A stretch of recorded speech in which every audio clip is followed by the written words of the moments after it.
제3회까지 시청하면 등장인물들의 대사는 대사 전달력보다 뉘앙스 전달력에 더 초점을 두고 있는 것으로 보입니다. 은섬과 아라문이 비슷한 이미지를 지닌 존재인지 아니면 아라문이 진짜 재림한 인물이 은섬인지 제3회까지는 아직 드러나지 않고 있는데, 타곤이 데려간 아이와 은섬, 아라문과의 관계도 스토리텔링의 중요한 요소일 수 있습니다. 타곤이 아이를 데려간 이유 또한 아직 나오지 않고 있는데, 단지 호기심을 주기 위해 알려주지 않은 것인지 중요한 이유가 나중에 나올 것인지 지켜볼 필요가 있습니다. 드라마 아스달 연대기 제3회.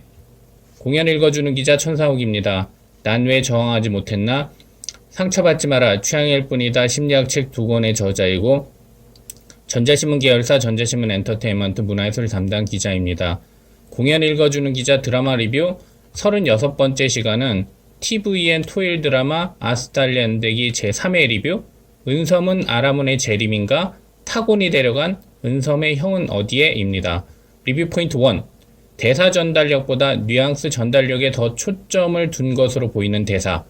김옥빈과 고보결의 대사가 잘 들리는 이유는? 아스달 연대기 제3회는 아스달이 와한족을 잡아가는 과정을 자세하게 반복하면서 느린 전개를 보여주다 갑자기 잔인한 장면으로 전환했습니다. 정말 신경을 많이 쓴 배경과 소품, 의상 등의 스펙터클한 미장센을 충분히 느낄 수 있다는 점을 좋게 받아들이는 시청자도 있고, 스토리텔링에 더 큰 의미를 둘 경우 지루하다고 느끼는 시청자도 있을 것입니다. 제3회까지 진행된 아스달 연대기를 보면 대사 전달력보다는 뉘앙스 전달력에 더 초점을 둔 것으로 보입니다. 아이러니하게도 자막으로 보는 외국 사람들이 더 많이 이해할 수도 있습니다. 이름을 비롯한 용어들이 너무 어려우면서도 비슷하기도 해 말로 들을 때는 이해하기 어려울 수 있지만 자막으로 볼 때는 훨씬 편하게 이해가 될 수도 있습니다.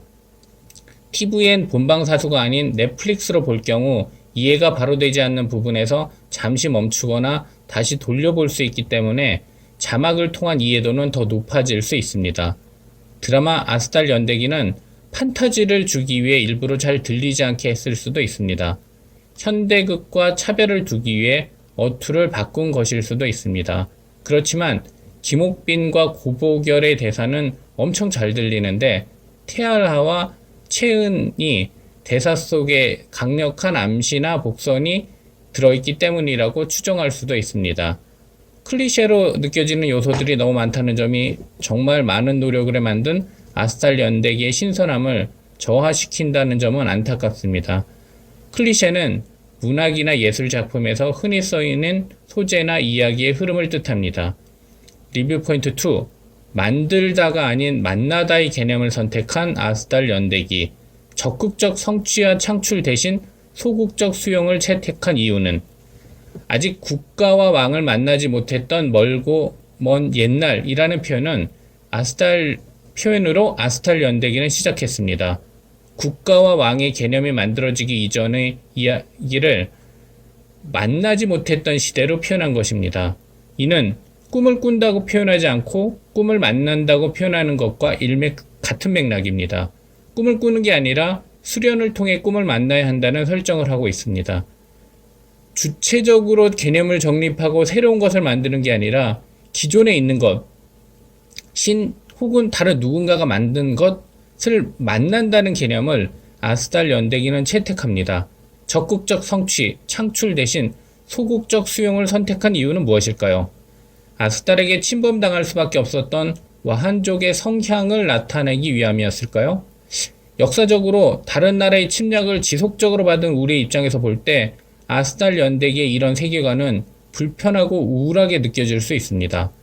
와한족이 사는 이아르크는 아직 문명이 발달하지 않은 땅이고, 그렇다고 야생의 에너지가 넘치는 땅도 아닙니다.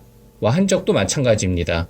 평화롭지만 나약하기에 언제든 무너질 위험이 있게 설정한 의도가 무엇인지 지켜볼 필요가 있습니다. 아이러니한 점은 국가가 형성되기 이전인데 연맹장의 힘은 왕 이상으로 강력하고 과학기술도 엄청난 발전을 했다는 점입니다. 드라마를 보면서 청동기 시대인지 철기 시대인지를 굳이 따질 필요는 없겠지만 어느 정도의 일관성을 유지했으면 확인하면서 시청하는 것을 선호하는 우리나라 시청자들에게는 더 많은 공감을 얻었을 것입니다. 리뷰 포인트 3. 은섬과 아라몬의 관계는 이미지적 연결인가 진짜 재림인가? 아스달 연대기 제1회에서는 아라몬을 아이로 표현했습니다.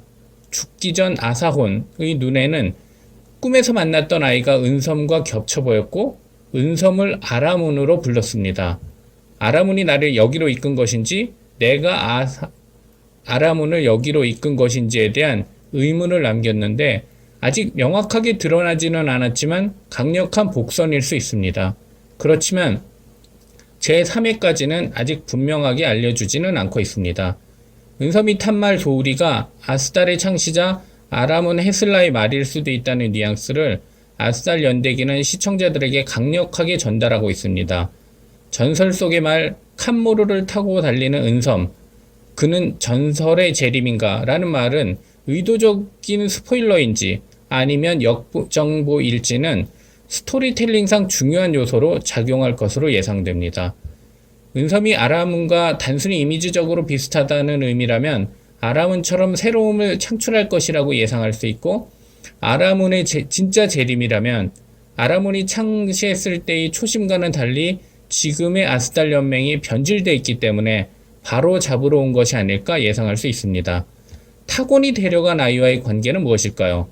은섬과 아라몬, 타곤이 데려간 아이와의 관계는 무엇일까요? 타곤이 아이를 죽이지 않고 데려간 이유는 무엇일까요? 아이를 살리기 위해서 2명의 아스달 병사를 죽였는데 그럴 만한 이유는 무엇이었을까요?